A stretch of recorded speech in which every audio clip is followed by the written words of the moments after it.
Last night was perfect. She'll never know. That's what the message said. I didn't scream. I didn't cancel. I stood beside them, both my groom and my maid of honor, smiling. Until I said, instead of vows, I'd like to read some messages aloud. The gasps didn't stop for minutes. People always underestimated me. Quiet Bryn, the responsible one, the peacekeeper. But standing in my wedding dress at the altar that afternoon, microphone in hand and their secret text displayed for 200 guests to see, I realized there's a certain power in being underestimated.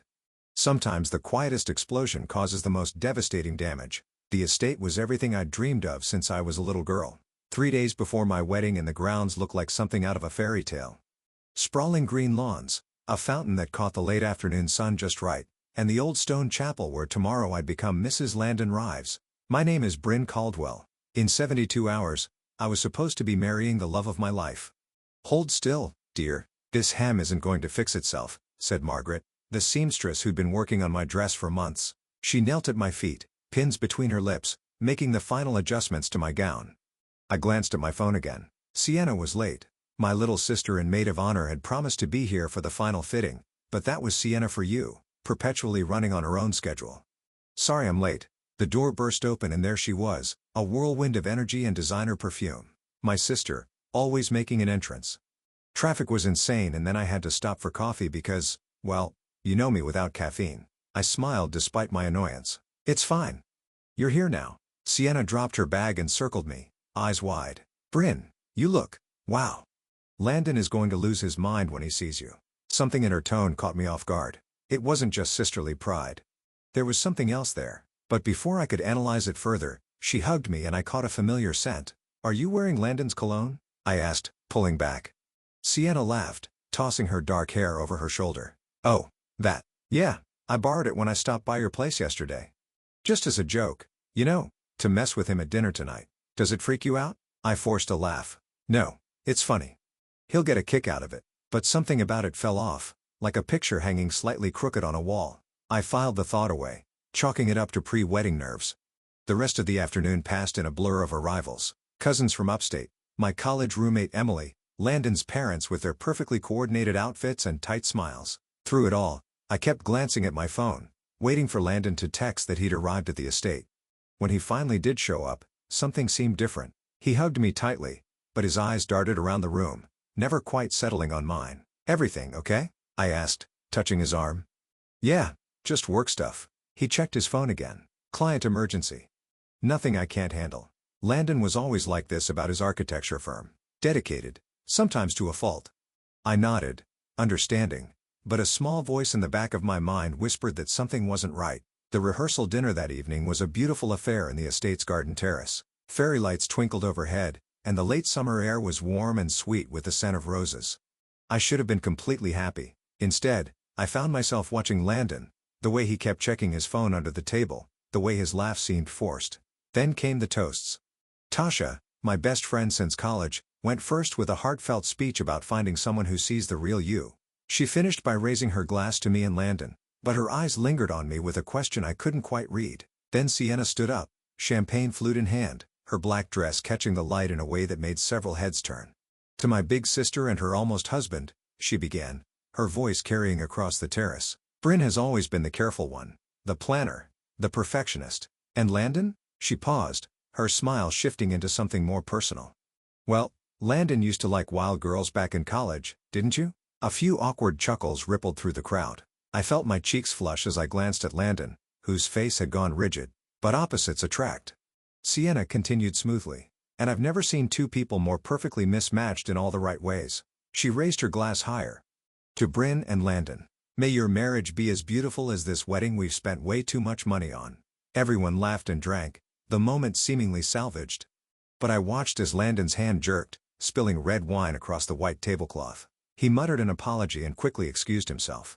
I should check on him, I said, starting to rise. Tasha caught my wrist. He's a big boy. He can clean himself up. Her eyes were serious, searching mine. You know I love you, right? Of course. Just watch the body language between those two. Those two who? I asked, though I already knew. Your sister and your fiancé. Tasha's voice was low, measured. I'm not saying anything is happening. Just pay attention. I wanted to dismiss her concern, but Tasha had always been the observant one in our friendship. She noticed things others missed. Still, this was Sienna, my sister. And Landon, the man I was going to marry. The very idea was absurd, wasn't it? The next morning, we had scheduled a pre-wedding photo shoot around the estate grounds. The photographer had us pose by the fountain under the old oak tree beside the stone wall covered in ivy. Throughout it all, I couldn't help but notice how easily Landon and Sienna fell into conversation between shots, private jokes, whispered comments, the kind of comfortable intimacy that comes from shared secrets. "Landon, can I borrow your phone?" I asked during a break. "I want to show Mom that song we were thinking about for our first dance." He hesitated just for a second. "My battery's almost dead." "Use yours. Mine's charging back in a room." Reluctantly, he handed me his phone. It was locked with a passcode. Since when did Landon lock his phone? We'd always had an open policy with each other's devices. "What's your code?" I asked, keeping my voice light. Before he could answer, Sienna called out from across the lawn. "Landon, the photographer wants you for a groomsman shot." He took the phone back quickly. "I'll show you the song later, okay? Just work stuff on there anyway.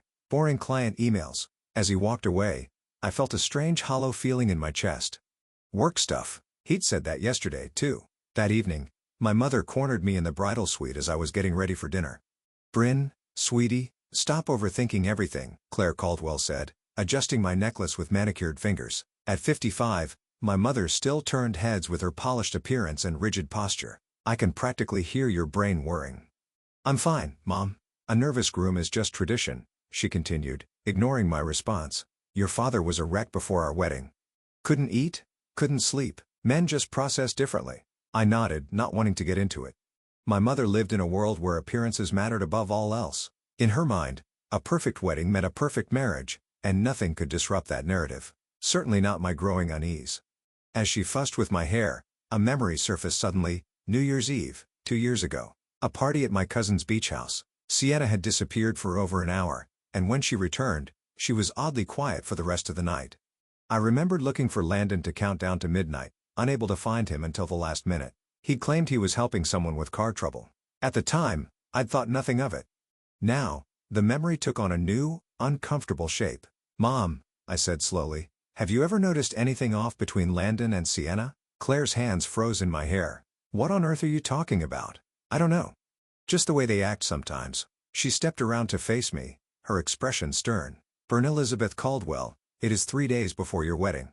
Whatever this is, anxiety, cold feet, whatever, you need to push it aside. Do you understand me?" I nodded automatically, the way I always did when my mother used that tone.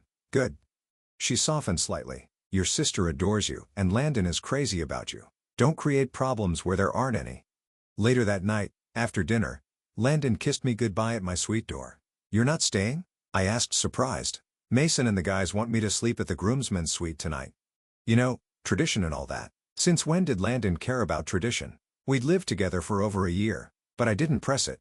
"Okay, see you tomorrow, then." He kissed me again, lingering this time.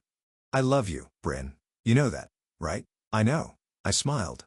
"I love you too." After he left, I stood in the middle of my bridal suite, surrounded by white flowers and champagne and all the trappings of impending matrimony. And yet, I couldn't shake the feeling in my stomach. Not butterflies, but something heavier, darker. I wish I didn't always explain away the things I feel. I whispered to the empty room before crawling into bed alone.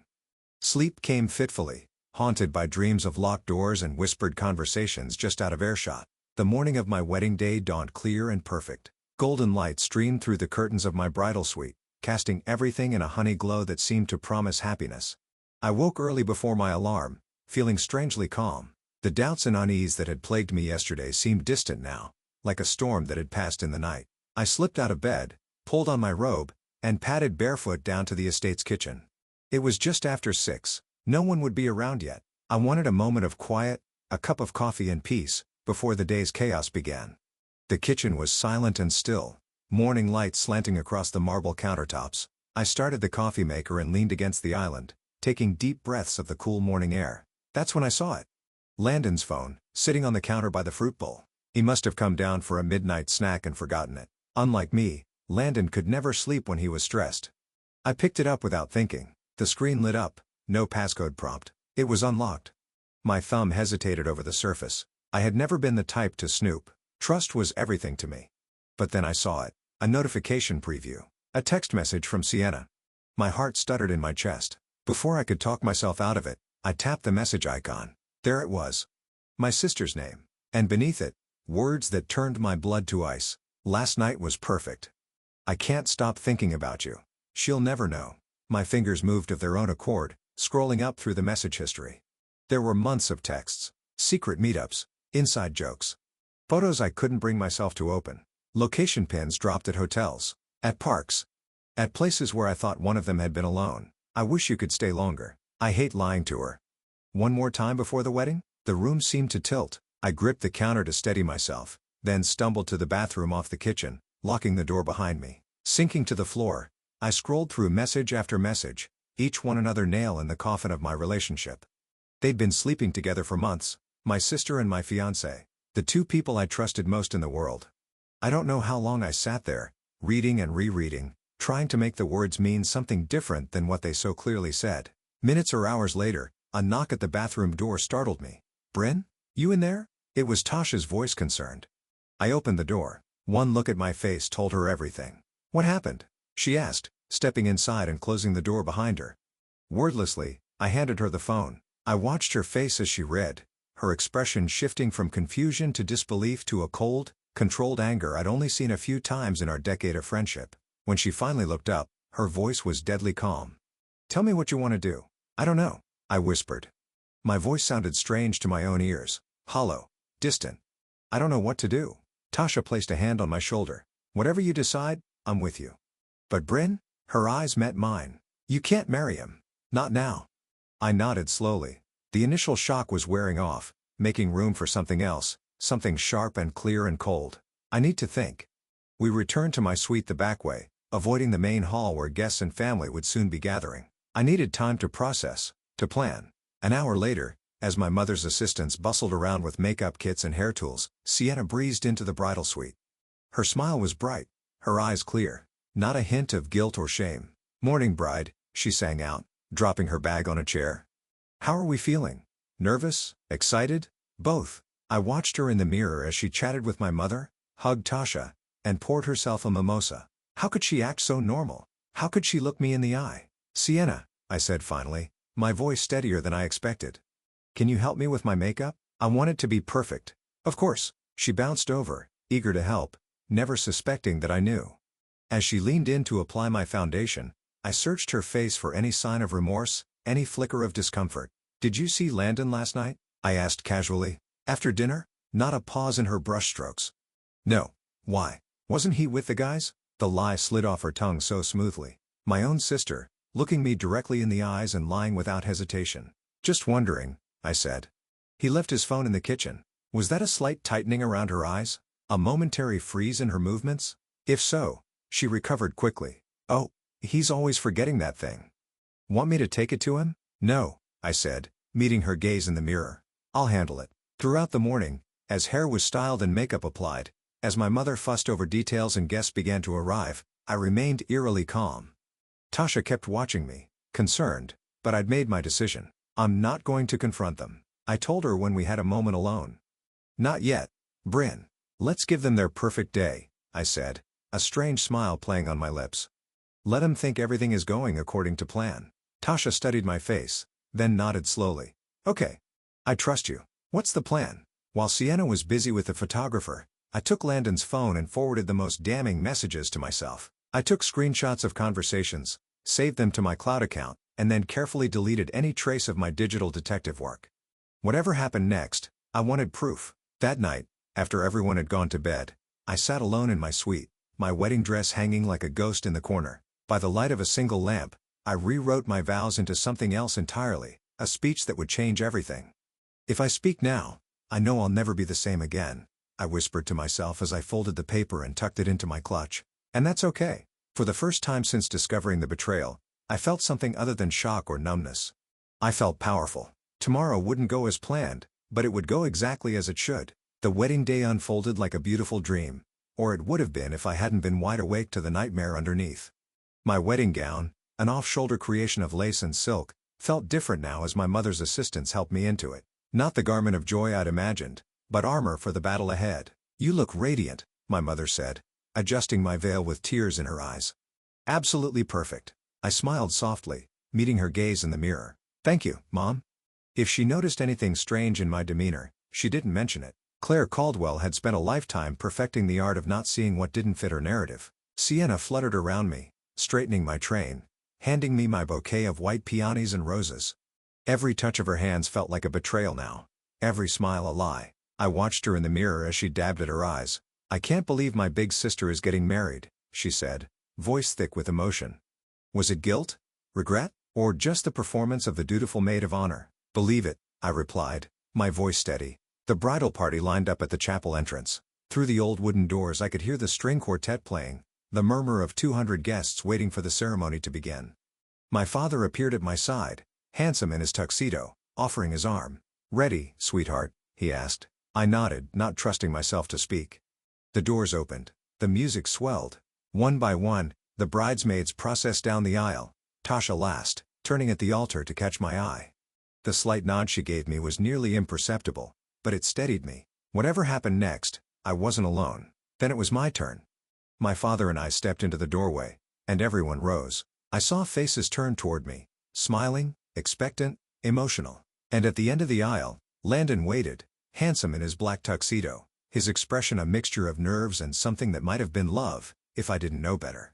Each step down the aisle felt deliberate, like I was walking not toward my future, but toward the truth. I smiled softly, my eyes never leaving Landon's face. Did he see it? The knowledge in my eyes? The steel beneath my smile? If he did, he gave no sign. When we reached the altar, my father kissed my cheek and placed my hand in Landon's. His fingers were warm, slightly trembling. I squeezed them gently, watching his face, wondering how I could have missed the lies before. Pastor Monroe, who had known me since childhood, stepped forward with a warm smile. Dearly beloved, he began, his rich voice filling the chapel. We are gathered here today to witness the union of Elizabeth Caldwell and Landon James Rives in holy matrimony. I let his words wash over me, looking out at the sea of faces. My mother in the front row, dabbing at her eyes with a monogrammed handkerchief. Mr. Rives beside her, his expression stoic as always. And Sienna, standing opposite Landon, clutching her bouquet, her eyes darting between us. Pastor Monroe spoke of love and commitment, of honesty and trust. Each word felt like a dagger, highlighting the gap between what should have been and what was. I listened, smiling at the appropriate moments, squeezing Landon's hand when the pastor spoke of weathering life's storms together. Marriage is not to be entered into lightly, Pastor Monroe continued, but reverently and soberly. Landon glanced at me, a small, reassuring smile on his lips. I returned it, thinking of the text messages on his phone. Last night was perfect. She'll never know. If anyone can show just cause why this couple should not be joined in holy matrimony, speak now or forever hold your peace. The traditional pause. The chapel was silent except for the soft rustle of programs and the distant call of birds outside. No one spoke. Of course they didn't. Landon and Bryn have written their own vows, Pastor Monroe said, turning first to Landon. Landon, would you like to begin? Landon cleared his throat, pulled a folded paper from his pocket, and began to read. His voice was steady, confident, the voice of a man who thought his secrets were safe. Bryn, from the moment we met, I knew you were special. Your kindness, your intelligence, your beauty, inside and out, captivated me. I promise to be faithful and true, he continued, each word a beautiful lie. I listened, nodding at the right moments, tears filling my eyes, not from emotion, but from the sheer audacity of his performance. When he finished, there was a collective awe from the guests. And now, Bryn, Pastor Monroe said, turning to me, do you take Landon Rives to be your lawfully wedded husband, to have and to hold, from this day forward, for better or worse, for richer or poorer, in sickness and in health, to love and to cherish, till death do you part? This was it, the moment everything changed. I looked into Landon's eyes, my expression serene. Then I raised my hand slowly, stopping the pastor. Before I say, I do, I said, my voice clear and steady, carrying to the back of the chapel, I'd like to read something aloud. A murmur rippled through the guests. Pastor Monroe blinked in surprise but nodded, of course. I reached into the small pocket sewn into my dress and pulled out my phone. Landon's eyes widened slightly, confusion crossing his features. Bryn, he whispered, what are you doing? I smiled at him, then turned to face our guests. I'd like to share some messages I found this morning. I said, my voice unwavering, messages between my fiancé and my maid of honor, my sister. The murmurs grew louder. My mother half rose from her seat, her face stricken. Bryn, what on earth? I raised my hand again, silencing her with a look. Then I began to read, my voice clear and emotionless. Last night was perfect. I can't stop thinking about you. She'll never know. I paused, letting the words hang in the air. I wish you didn't have to go back to her room. One more time before the wedding? I hate that I have to watch you marry her. Gasps echoed through the chapel. Sienna's face had drained of all color, her bouquet trembling in her hands. Landon stepped toward me, reaching for the phone. Bryn, please. I stepped back, out of his reach. There's more. Months of messages. Secret meetings. Hotel rooms. I scrolled through the phone. Plans made while I was planning our wedding. Lies told to my face by the two people I trusted most. The chapel had gone completely silent now. The kind of silence that feels like a physical weight. I could feel every eye on me, hear every held breath. And the person who sent these, I said, my voice finally cracking slightly, is my maid of honor, my sister.